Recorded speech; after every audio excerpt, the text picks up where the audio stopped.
Simbora estudar! Pomba enamorada ou uma história de amor? Seguimos aqui analisando os contos do livro Seminário dos Ratos. E este conto começa assim.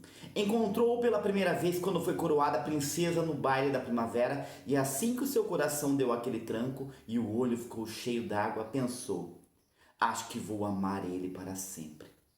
Então aqui nós temos, né, esse início de uma personagem feminina, né, que está em um baile da primavera e ela foi coroada princesa, né? E ela vê aquele homem e ela já fala, né? Acho que vou amar ele para sempre. O pessoal observa aqui, né? Vou amar ele para sempre, escrito realmente dessa forma, tá? Uma linguagem mais informal. E aí nós estamos vendo que essa personagem principal, né? Por exemplo, ela tem uma falha no canino esquerdo e ela fala, né? Ah, eu preciso arrumar os meus olhos quando eu for promovida, né? De ajudante para cabeleireira, eu vou conseguir isso, né? Ali para se aproximar dele, né? Ela tentou esconder essa falha no canino ali. Então nós temos uma personagem ali pobre, né? E esse homem que chega pra ela, né, fala assim: "Você é que devia ser uma rainha, porque a rainha é uma bela bosta". E eles têm uma conversa ali sobre, né, ela merecer, não merecer. Ela fala, né, que provavelmente o namorado dela teria comprado, né, então não era justo. Enfim. Mas o mais importante é o que vai acontecer aqui a partir de agora. Essa personagem nossa aqui principal, né? Ela ela era uma pessoa muito ligada a crenças, então ela acreditava muito em signos e ela diz, né, que ela era de Capricórnio e as pessoas de Capricórnio têm que sempre lutar o dobro para vencer. Ao que ele responde para ela que não acredita nessas babaquices, né? Então já percebam a linguagem dele, né? Ali no início ele já fala que a rainha era uma bela bosta e ele fala para ela que não acredita nessas babaquices. E aí ele sai para fumar, né? Ela ela fica por ali como se estivesse procurando alguém. Alguém pergunta, né? Você está procurando algo? Sim, estou procurando meu namorado. Mas o Antenor é seu namorado, né? E o Antenor, depois a gente vai perceber que é um cara mulherengo, é um cara ali, né? Não é um cara muito correto, digamos assim. Tá? Ela descobre o endereço do emprego do Antenor, e ela vai até lá, ele é borracheiro, né? Trabalha de borracheiro. E quando ele a vê, ele não a reconhece, né? Depois que ela fala, né, quem ela era, aí. Mas ele não está mais nem aí pra ela, né? Falou aquilo ali de momento, mas não tá nem aí pra ela. Não deu muita bola, ela foi embora. E aí ela começa a fazer, né? Acender velas, né? Para conquistar o seu amor, né? Fazer novenas para conquistar o seu amor. Aí ela começa a ligar para ele, né? Um dia ela está falando baixo, ele fala mais alto, que merda, né? Então essa é a linguagem que ele utiliza com ela. Percebam que é sempre uma linguagem bem chula, né? Ele utiliza muitos palavrões, ele é grosso com ela, né? E ela tem um amigo chamado Rony, que trabalha com ela no salão. E o Rony é muito amigo realmente dela, né? Tanto que um dia ele pega o telefone e fala assim: "Não, aqui é o coleguinha da princesa", né? Ao que ele responde, né? Depois, quando passa o telefone pra ela, né? Ele fala assim: "Pode deixar que eu mesmo telefono", né? Então, certo, não é pra ficar me incomodando aqui, tá? Aí o Rony aconselha a escrever umas cartas eróticas, né? Porque o Rony fala que ele é de touro e as pessoas de touro você tem que dar logo, porque touro fala muito na lua, nos barquinhos, mas gosta mesmo é de trepar. Tá? Então é desse jeito, né? O Rony até dá um livro para ela chamado Correspondência Erótica, ela lê ali o livro, né? É, ela escreve 14 cartas para ele, 9 sobre inspiração romântica e as demais, né, calcadas nesse livro. Então são 5 cartas eróticas e ela assina como pomba namorada, mas na hora de mandar ela rasga, né, as eróticas, ela não tem coragem e manda apenas as outras. Um dia ela sai mais cedo, né? Ele vai enrolando ali. Um dia ela sai mais cedo e ela vai cercá-lo na saída do trabalho. Aí está uma chuva, ela ainda acaba o ajudando, né?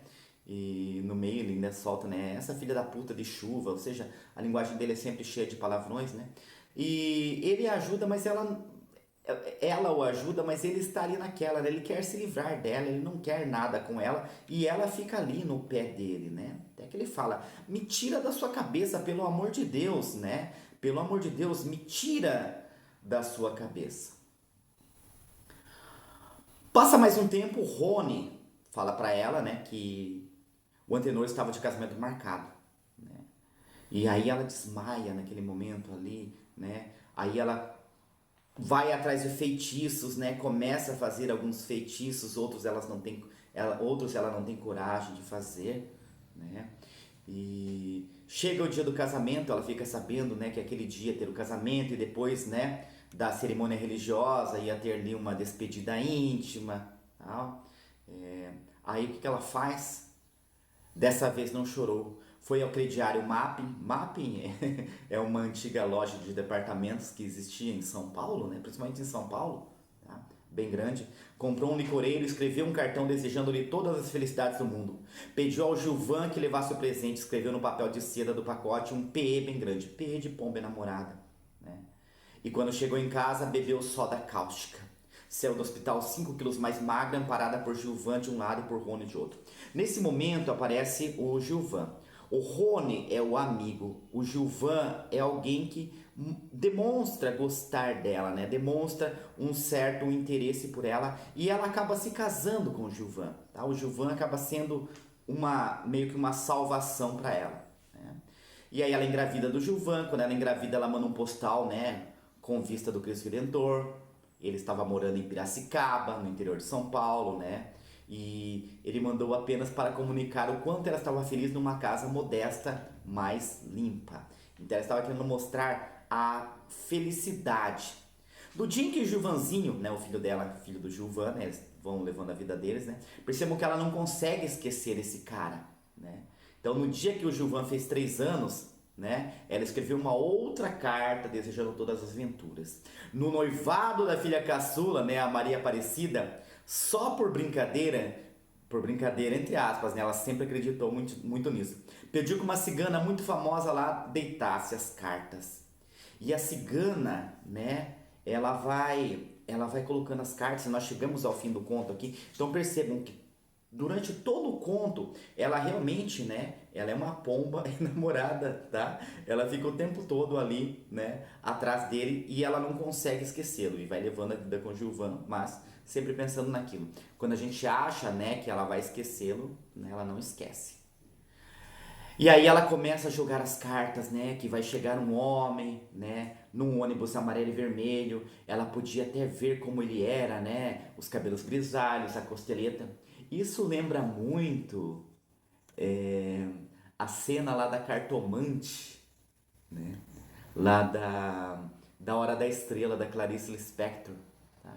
Então, assim, a literatura da Clarice conversa muito com a da Lígia, né? A gente vê muitas semelhanças e a grandiosidade é, das duas também, né? Ah, e o conto Herbarium também da própria Lígia, que está neste livro, né? O conto Herbarium também tem isso, né? De colocar ali, né? Só que daí não era a nossa personagem principal, era o primo dela, que ia chegar alguém que iria levá-lo. Então, semelhanças aí, para quem vai fazer vestibular, tá? Presta atenção nessas semelhanças, que esses dois contos são do mesmo livro.